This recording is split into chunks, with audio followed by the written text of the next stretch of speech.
놀라지 마세요라는 제목으로 하나님의 말씀을 함께 상고해보려고 합니다. 우리가 조금 전에 불렀던 찬송가 585장 내주는 강한 성이요, 이 곡은요 종교개혁자였던 마틴 루터가 작사한 곡이다. 작곡은 누가 했는지는 모르지만 그 곡의 가사를 쓴 이는 마틴 루터라고 하는 이런 이야기가 전해지고 있습니다. 그 유래는 이렇습니다.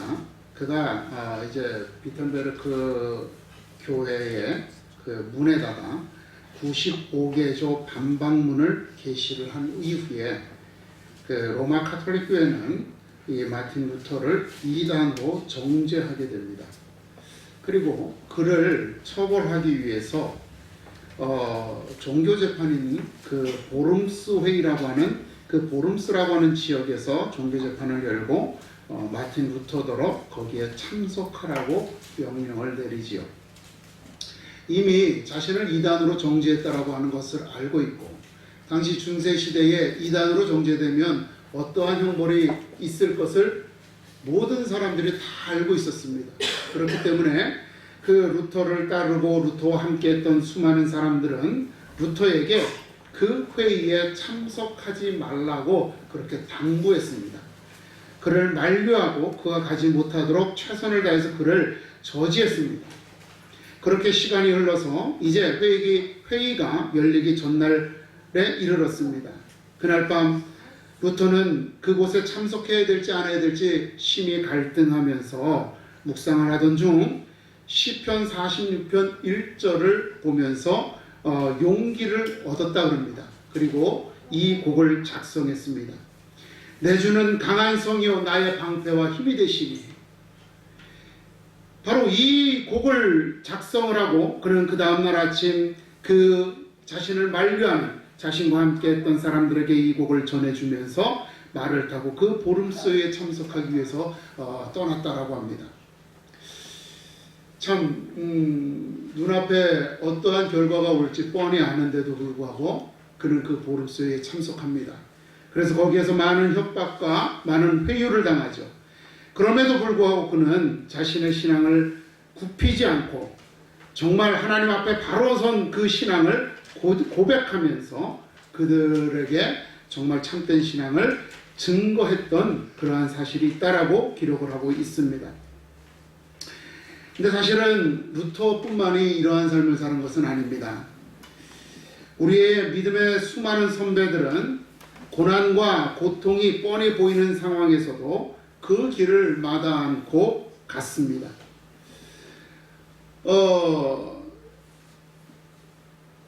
얼마 전에 그 기사를 보니까 터키에서 우리 한국 선교사가 30대 후반 40대밖에 안 됐는데 칼에 맞아서 살해를 당했다라고 하는 기사가 떴어요.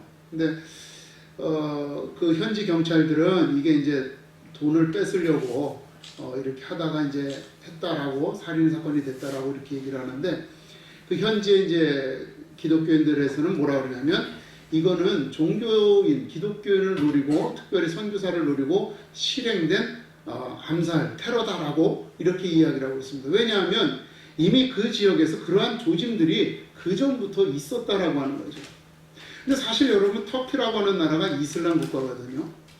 그렇기 때문에 거기에서 복음을 전한다는 것은 심히 불가능하고 어렵고 위험한 일입니다. 뿐만 아니라 중국에서도 마찬가지죠. 중국에서도 많은 선교사님들이 거기에 들어갔다 초기에 많은 고생을 하고 또 이제는 어느 한순간 교회고 뭐고 다 뺏기고 맨몸으로 쫓겨나는 그런 일들도 있는 겁니다.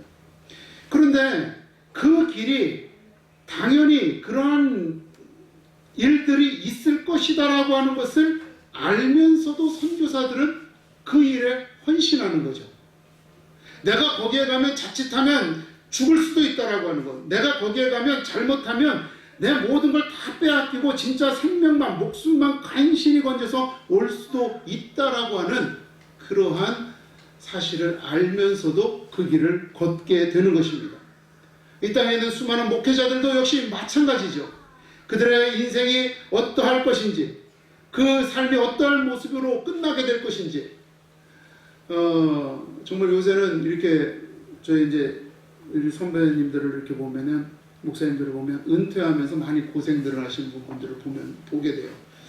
왜냐하면 은퇴하고 원로 목사님으로 세우면 교회에서 이분들을 부담을 해야 되니까 교회가 그걸 부담을 안 하려고 은퇴 목사가 20년 이상 해야지 그만 되거든요. 사전에 미리 내보내는 거예요.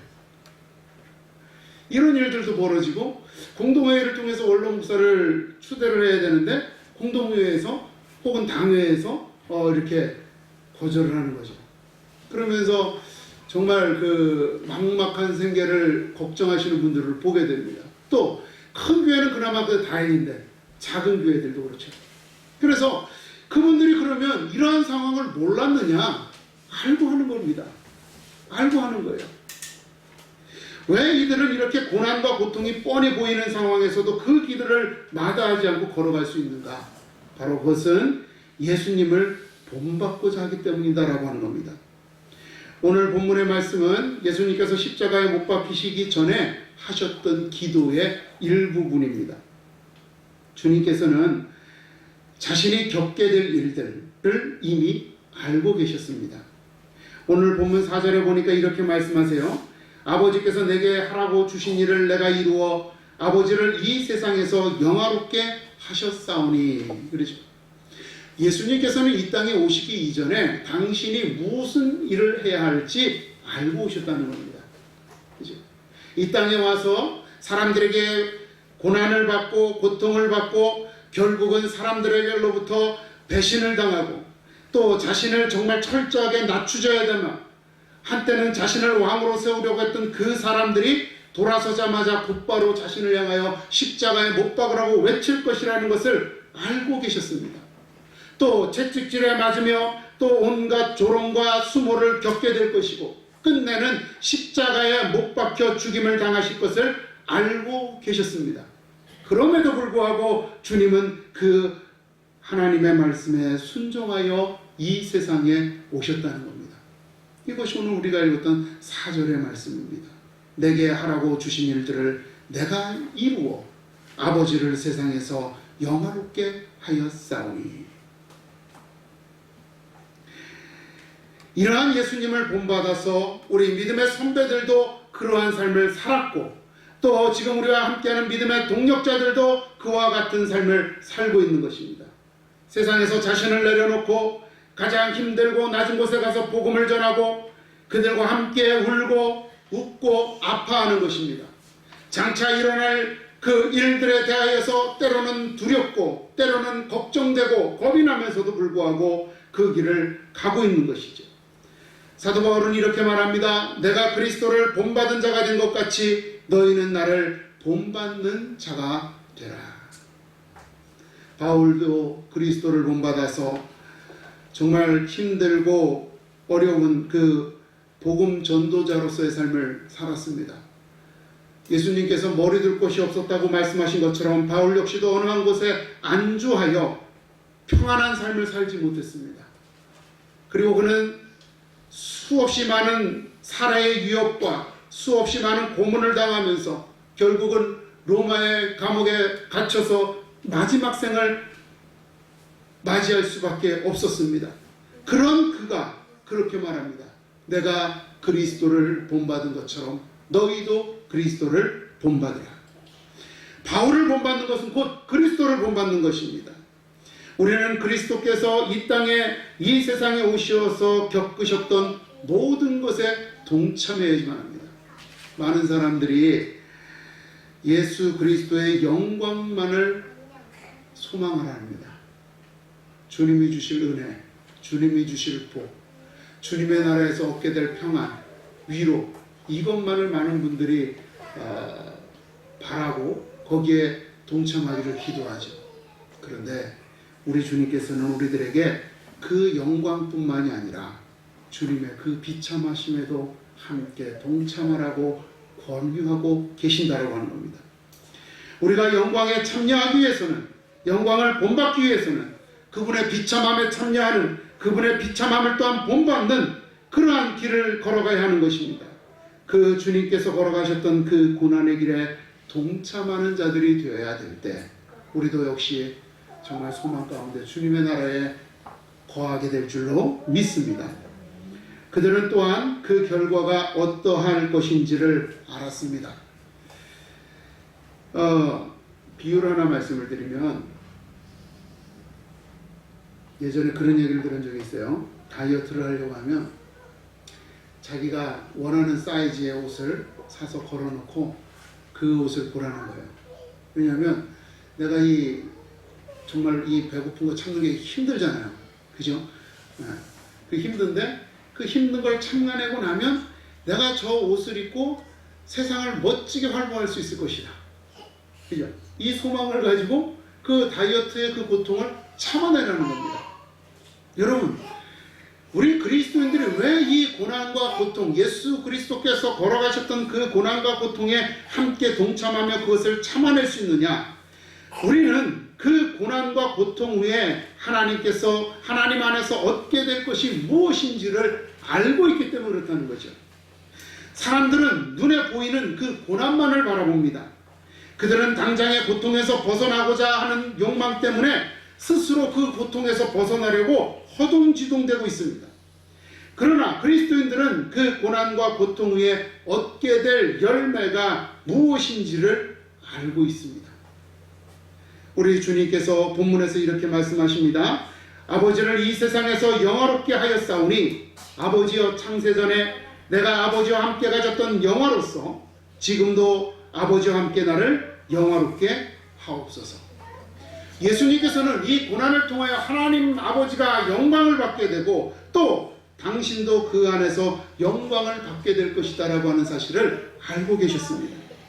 예수님께서 십자가에 달리시는 그 사건을 통하여서 하나님이 이 세상의 모든 인류를 얼마나 사랑하시는지, 당신의 사랑하는 아들까지도 십자가에 내어줄 정도로 이 사람들을 사랑하신다는 그 하나님의 사랑과 자비를 나타내시고, 또 그분의 정의를 이루시기 위하여서 그 예수 그리스도께서 십자가에 못 박혀 죽으시는 그 죽음, 우리의 죄를 대속하는 그 죽음을 감당하도록 하심으로써 그분이 얼마나 자비로우신지, 또한 그분이 얼마나 공의로우신지를 나타냄으로써 세상 사람들이 주님 앞에서, 하나님 앞에서 그 누구도 자신이 옳다고, 그 누구도 자신이 스스로 내가 구원을 얻었노라고 말할 수 없도록, 그래서 오직 주님만을 바라며 오직 주님만을 찬송하도록 그렇게 주님은 그 길을 걸어가셨던 것입니다. 그렇게 주님께서는 기꺼이 당신을 자원하면서 헌신하셨습니다. 사도 바울은 또 우리들에게 로마서에서 이렇게 말합니다. 우리가 그와 함께 영광을 받기 위하여 고난도 함께 받아야 할 것이니라. 이 고난과 고통의 끝에 주께서 우리를 위하여 예비하신 영광이 있음을 확신하기에 여러분 이 길을 걷는 줄로 믿습니다. 이 세상에서 우리가 잘 되는 것만을 바란다면 우리는 굳이 이곳에 나와서 하나님을 예배할 필요가 없겠지요. 그죠? 우리는 이 세상에서 비록 힘들고 어려워도 그 끝에는 하나님께서 우리를 위하여 예비하신 영광이 있음을 확신하기 때문에 이 힘들고 어려운 길을 걸어가는 줄로 믿습니다. 비록 두렵고 떨리지만 얼마나 더 낮아져야 될지, 얼마나 더 내가 내 자신을 비워야 할지, 얼마나 더 내가 많은 사람들에게 무시를 당하고 조롱을 당하고 멸시를 당해야 될지 그 끝을 우리는 알 수 없잖아요. 하나님은 우리를 얼만큼 낮추시겠다고 말씀하지 않으셨습니까요? 단지 낮아지라고 하셨으니까요. 그래서 두렵고 떨리지만, 그리고 또 그 두려움 때문에 내가 그 기나긴, 언제 끝날지 모르는 그 기나긴 인고의 시간을 견딜 수 있을까 하는 그러한 걱정 때문에 머뭇거리면서도 그래도 용기를 내서 나는 주님의 길을 걷겠습니다라고 하며 나아가는 줄로 믿습니다. 마지막으로는 그 길에 생명이 있기 때문에 그 길을 걷습니다.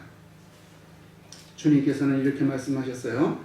아버지께서 아들에게 주신 모든 사람에게 영생을 주게 하려고 만민을 다스리는 권세를 아들에게 주셨음이로소이다 라고 말씀을 합니다. 예수님께서 이 땅에 오신 것은 우리를 구원하시기 위해서입니다. 우리를 죽음에서 건지시기 위해서입니다. 예수 그리스도를 믿음으로 우리에게 새 생명을 주시기 위해서 이 땅에 오셨습니다. 그 모든 고난과 고통, 조롱과 수모, 그리고 죽음을 당하시는 그 모든 것은 하나님께서 선택하신 하나님의 자녀들을 살리시기 위한, 그들에게 생명을 주시기 위함이었습니다. 여러분, 생명을 얻는 데는 고난이 필요합니다. 우리 여러분들이 자녀를 낳을 때 얼마나 고통스럽습니까? 이제 뼈가 부러지는, 모든 뼈가 산산이 그냥 뭐라 그럴까요? 마디에서 빠지는 것 같은 고통, 그리고 살이 찢어지는 듯한 그 고통을 겪죠. 그런데 그 고통뿐만이 아니라 그 이전에는 어때요? 10달 동안 내 품속에 품으면서 어떻게 해서든지 이 아이를 보호하려고 노력을 합니다. 그리고 음식을 먹지 못해요. 입도 타는 동안에는. 그리고 이 아이가 자라면서 내 몸으로 감당할 수 없는 만큼의 무게를 내게 더해줍니다. 힘들어요. 그럼에도 불구하고 그 모든 그 과정과 그 모든 고통을 다 견뎌내는 것은 한 생명을 이 땅에 태어나게 하기 위해서 그 과정을 겪게 되는 것입니다. 여러분, 우리 주님께서는 우리를 이 땅에서 새 생명을 얻도록 하기 위하여서 그 모진 고난과 고통과 괴로움, 조롱과 수모를, 죽임을 당하셨던 것입니다. 그러한 당신의 삶을 가리켜서 주님은 이렇게 말씀하셨습니다. 하나의 밀알이 땅에 떨어져 죽지 아니하면 하나를 그대로 있고 죽으면 많은 열매를 맺느니라. 주님은 이 땅에 하나의 밀알이 되셨습니다. 그 열매가 저와 여러분인 줄로 믿습니다. 주님의 희생과 죽으심으로 말미암아 우리는 구원받고 하나님의 자녀가 된 것입니다. 그 주님을 본받아야 합니다. 비록 우리는 주님과 같이 수많은 생명을 살리지는 못할지라도 우리는 우리의 작은 희생으로 한 생명을 살릴 수 있다면, 한 영혼을 하나님 앞으로 인도할 수 있다면 우리는 기꺼이 밀알이 되어야지만 하는 것입니다. 여러분들의 자존심을 죽이십시오. 여러분들의 욕심을 죽이십시오. 여러분들의 꿈을 포기하시고 여러분들의 그 소중한 감정들을 하나님 앞에서 내려놓으십시오. 그리고 나가서 여러분들이 여러분의 사랑하는 이웃들을 만나고 섬기고 그들에게 주님의 복음을 전한다면 주님이 역사하시사 그들을 주께로 인도하여 주실 줄로 믿습니다. 이 땅에 한 생명이 태어나기 위하여 그렇게 수많은 고통을 겪는 것처럼 우리의 희생이 한 영혼이 하나님께서 주시는 영원한 생명을 얻게 하기 위한 것임을 확신하였기에 우리 믿음의 동력자들은 그 길을 걸어갔던 것입니다. 여러분, 이게 우리들에게 주어진 삶입니다. 그죠? 예전에는 그렇게 가르쳤어요. 예수 믿고 복 받으세요. 그죠? 근데 이 복이라고 하는 것이 우리가 말하는 세상에서의 복은 아니라고 하는 것입니다. 그 복은 뭐예요?